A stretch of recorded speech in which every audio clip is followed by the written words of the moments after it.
Welcome to Just Between Us, a podcast powered by the Corey Johnson Program for Post-Traumatic Healing in Boston. Every week, we focus on ways to heal from the devastating impact of collective trauma on our world. My name is Reverend Liz Walker. My name is Judelle Cummins. COVID-19 is still a threat in our community. While nearly 60% of the city has received 2 vaccines, Roxbury, and I'm going to double check these figures, is about 58% having received 1 shot.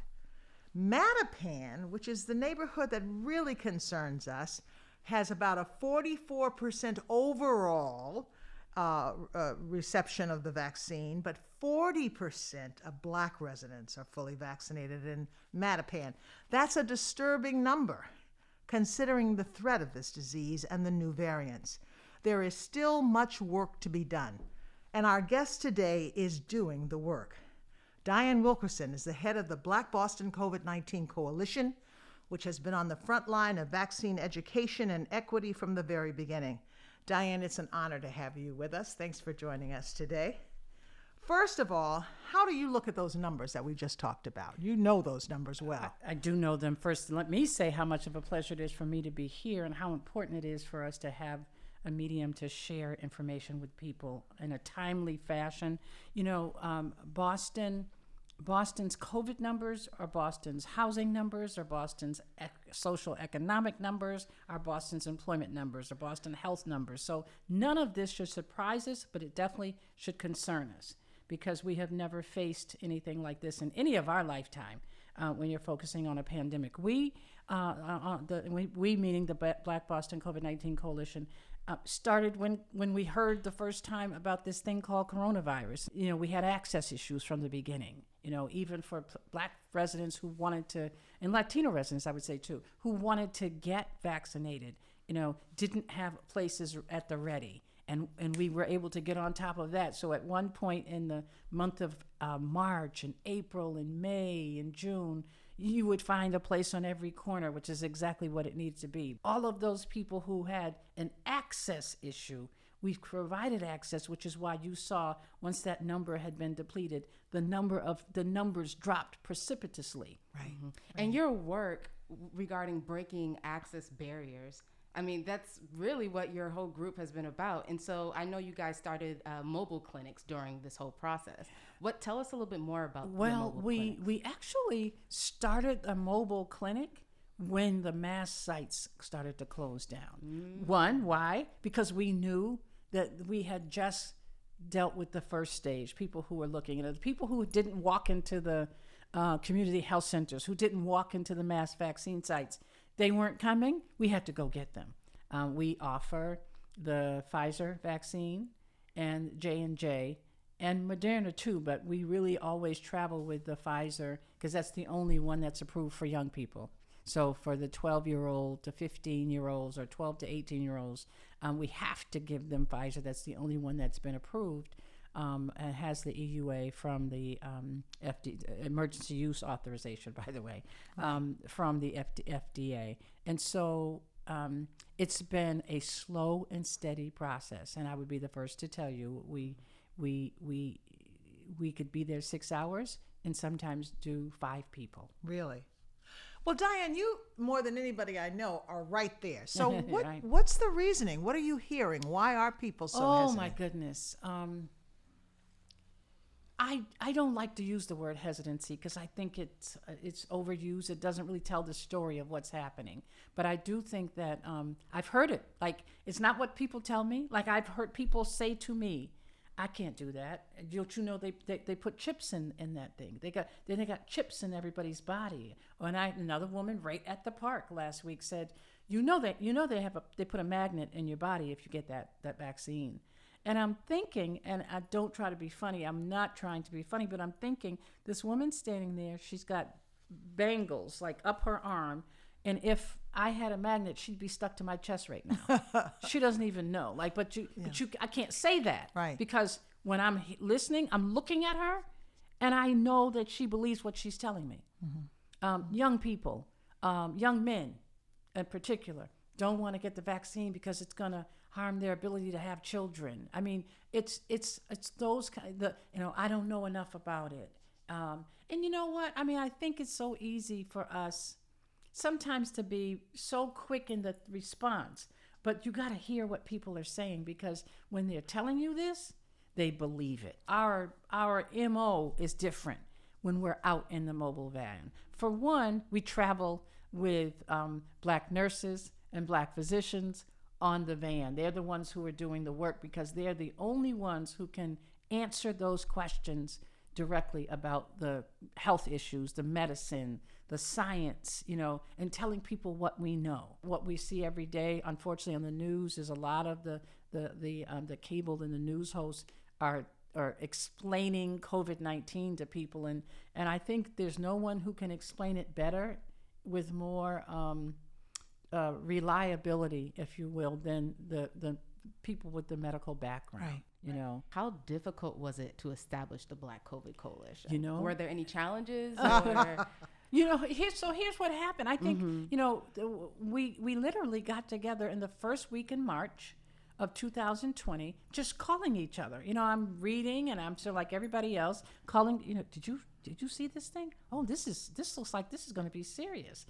Did you read about the coronavirus? I remember the conversation with Priscilla Flint Banks, who stepped up, and I said, Priscilla, you have an office. We need to start meeting and talking with people. She says, are you saying you want me to be the convener? Yes, I am.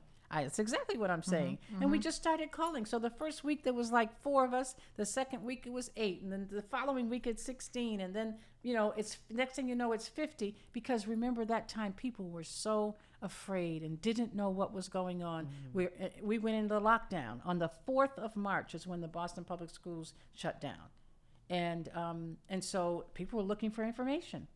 But it wasn't difficult for us to organize. What it was difficult for, once we organized, to get people to listen to what we knew and what we saw on the ground that was happening every day.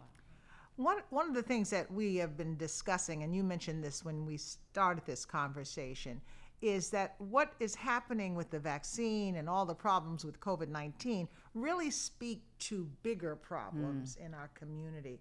What has to change to bring equity in healthcare? And I know that's a big question, but what are some of the first things that you think have to change? And do you believe they're changing? I do believe that not only are changing, but there's still a lot of space and room and opportunity for more. And that's because of something that has nothing to do with COVID-19 as much as kind of maybe divine providence, all the other things that are happening, so that in the context of COVID-19, we find ourselves in the middle of a racial reckoning that you couldn't have planned it, you couldn't schedule it, you couldn't know that this would be happening at the same time. And so one of the things that I think that has to happen is, as I said it before, getting people to listen, to really listen. I'll give you a perfect example. One of the big chunks of money that is being targeted in the COVID-19 recovery from the president's edict that they want to focus on increasing Black home ownership. So I got a text saying, all of the housing advocates are doing a Zoom this afternoon so they can get together in Massachusetts and kind of come up with a plan to submit to the governor on how we're going to use this homeownership housing money. And so I got on the Zoom. There were 143 people, all housing advocates. And of the 143 people, I saw 3 Black people. And I said, doesn't this tell the whole story? Many of the people were people that I knew that used to come in my office in the Senate, the advocates who are still 20, 30 years still at it. I'm not mad at them for being still at it.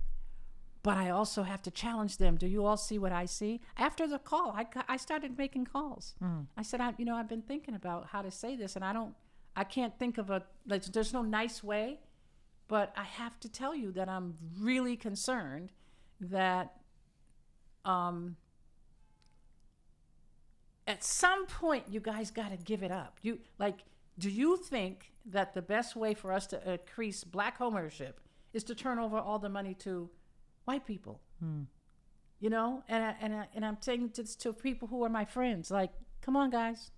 Did you see what I see? Did you see what I just saw? It was startling to me. Like I said again, startling, not surprising. It's the same reality for COVID. You know, you got to believe that the people who tell you that we want to use this as an opportunity to reimagine communities of color, Black people, our relationship with healthcare institutions overall. As you said, this is a part of a bigger issue. But in order to do that, we're going to be working with a lot of folks who don't look like us, and they have to hear it. We have to be patient too, because what I've said to my friends is, you got to understand is that for the folks who are sincere about this and are serious about it, they're going to say some things that might offend you. They, you know, with the best of intentions, they're going to say some things that might sound stupid to you or offensive, and we may respond in the same way, not intentionally, to them in ways that sound offensive to them, not intentionally. So we have to be patient too.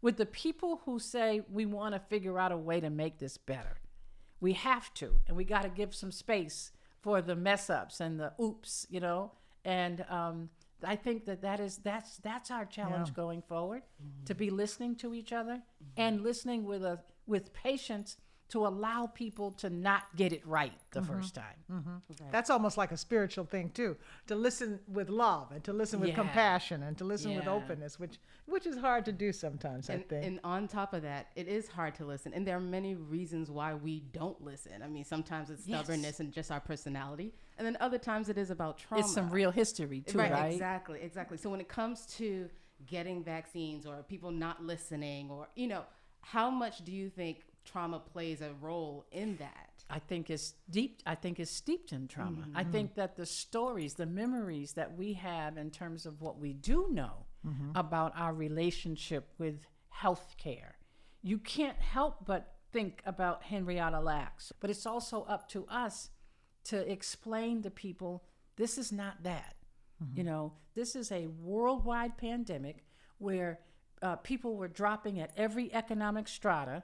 It forced the scientists to go into the labs and come up with a plan. And ironically, the person who did that happens to be a young Black woman. And we're all taking the same thing.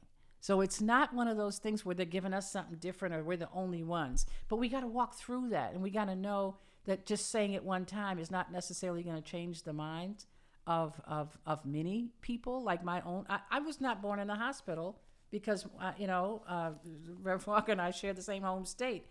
They were not allowing Black women to give birth in hospitals in Jefferson County in Arkansas in the 50s, which is where I was born. And so my mom didn't have a first experience with hospital childbirth until she came to Massachusetts and got pregnant with my sister and couldn't get back to Arkansas fast enough, because that was her plan. And my sister came early, and she ended up being born in Springfield in the hospital. And my mom was like, wow, you mean like they take the baby at night and I get to sleep? You know what I mean? Like, really, think about it at that time, because it was, the midwife birthed me, my grandma's house. That's how it worked. And so we have this history of our narratives. Many of our narratives, when I say our Black people, our narratives are connected to trauma. They're all about trauma. The middle passage of slavery, it's all about trauma, very traumatic. You know, the 60s, the fights that went on, and just getting our children to the school doorstep, to the doorstep of the public schools, trauma. Yeah. So this is our history. And that impacts everything I think that we do and learn and take in, and certainly impacts what we're going through now. One of the things we've learned in our program, the Corey Johnson program, is that trauma affects all of us. And so that's why we had this conversation today. And Dianne, we know you have more of your own personal stories. Absolutely. You just shared that. And we want to talk to you more about that, but we're not going to do that this time. We're going to do that. We got so much to ask you that we're going to do that in our next edition. Exactly. Can't wait. That's it for this week's Just Between Us. But join us next week. Dianne Wilkerson shares her personal experience with trauma.